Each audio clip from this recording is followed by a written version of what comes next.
Doctor Ramesh तारक यांची जाहीर माफी मागून त्यांना दुग्ध अभिषेक घालून झालेल्या चुकीची दिलगिरी व्यक्त करत गळाभेट घेऊन मनातले मतभेद मिटवत पुन्हा एकदा मराठा आरक्षण आंदोलनामध्ये सक्रिय होण्याचं आवाहन केलं आहे। मनोज जरांगे पाटील यांना इतर सही आपण उपोषण करू अशा पद्धतीची विनंती केली होती। हे त्यांच्या लक्षात आल्यानं त्यांनी काल दिनांक 31 डिसेंबर 2025 रोजी डॉक्टर रमेश तारक यांची जाहीर माफी मागून त्यांना दुग्ध अभिषेक घालून झालेल्या चुकीची दिलगिरी व्यक्त करत गळाभेट घेऊन मनातले मतभेद मिटवत पुन्हा एकदा मराठा आरक्षण आंदोलनामध्ये सक्रिय होण्याचं आवाहन केलं आहे।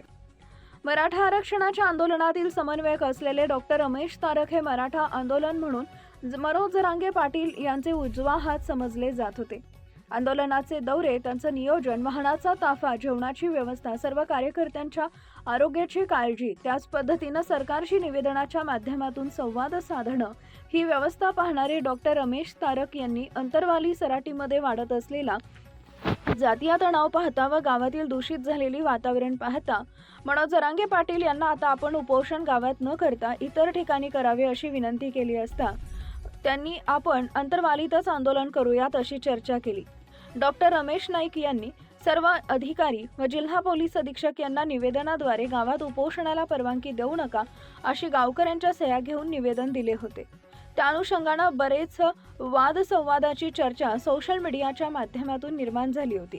त्यातच मराठा क्रांती मोर्चाचे समन्वयक सुनील कोटकर यांनी त्यांच्या सहकार्यांसह डॉक्टर रमेश तारक यांच्या हॉस्पिटलमध्ये जाऊन 1 वर्षापूर्वी त्यांना काही काळी शाळी लावून निषेध व्यक्त केला होता आणि त्यांनी इशारा दिला होता की यानंतर जर का तुम्ही आंदोलनाला विरोध केला तर याहीपेक्षा भयानक कृती आम्ही करू असा सज्जड दम त्यावेळी देण्यात आला होता। परंतु वर्षपूर्तीच्या अनुषंगाने मराठा क्रांती मोर्चाचे सिंहावलोकन शिबिर छत्रपती संभाजीनगर इथं पार पडले असता आंदोलन दरम्यान आपण काय चुका केल्यात व आपण काय बरोबर केलं, समाजाच्या पदरात काय पडलंय, या चर्चासत्राच्या मध्ये सुनील कोटकर पाटील यांना आपल्याकडून नकळत झालेली चूक, भावनेच्या भरात केलेली चूक लक्षात आली आणि त्यांनी शिबिरादरम्यान डॉक्टर रमेश तारक यांच्या निवेदनाची प्रत स्वतः वाचून बघितली असता त्यात त्यांना लक्षात आलं की अंतरवाली सराटीमध्ये उपोषण करू नये याचा अर्थ त्या ठिकाणी वाढलेला जातीवाद, त्या ठिकाणची ग्रामस्थांची भावना, या सगळ्यांच्या अनुषंगाने डॉक्टर रमेश तारक यांनी पुढाकार घेऊन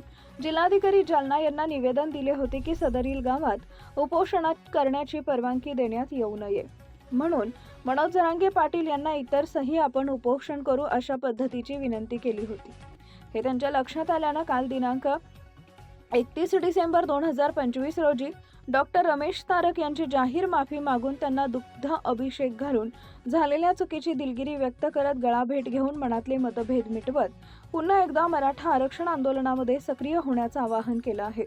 त्याच पद्धतीनं डॉक्टर रमेश तारक यांनी मराठा समाजासाठी आंदोलन योगदान हे समाजाला कळावे यासाठी लवकरच डॉक्टर रमेश तारक यांच्या योगदानाबद्दल त्यांचा नागरी सत्कार करण्यात येणार असल्याचं सांगण्यात आलं आहे।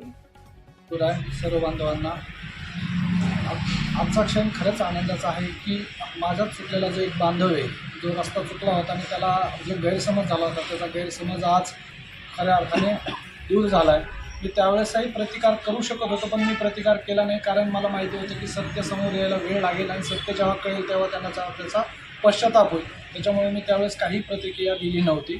फक्त एवढंच माझं म्हणणं होतं की कुठली गोष्ट चर्चा आणि ती सोडायला पाहिजे होती।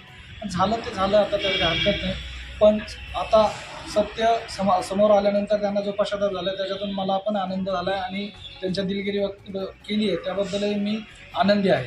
पण समाजासाठी काम करताना ह्या गोष्टी घडतच असतात। समाजासाठी माझं किती मोठं योगदान आहे हे त्यांनाही नंतर कळलं, सोबत असतानाही कळलं।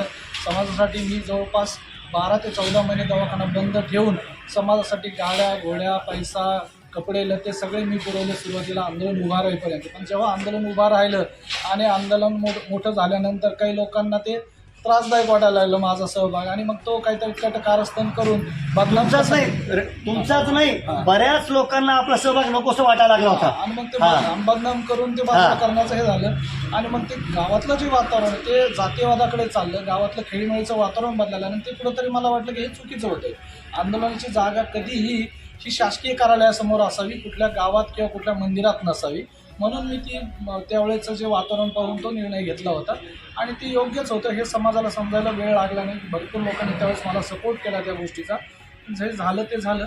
आपण इथून पुढे जे समाजासाठी काम करत होतो ते करत राहू आणि करत राहणार आणि त्यांच्यासोबत खांद्याला खांदा लावून आपण समाजासाठी काम करत राहू. नवीन वर्षाच्या छत्रपती शिवाजी महाराज की जय. एक मराठा, लाख मराठा, एक मराठा. लाख मराठा. नवीन वर्षाच्या सर्व समाज बांधवांना खूप खूप शुभेच्छा.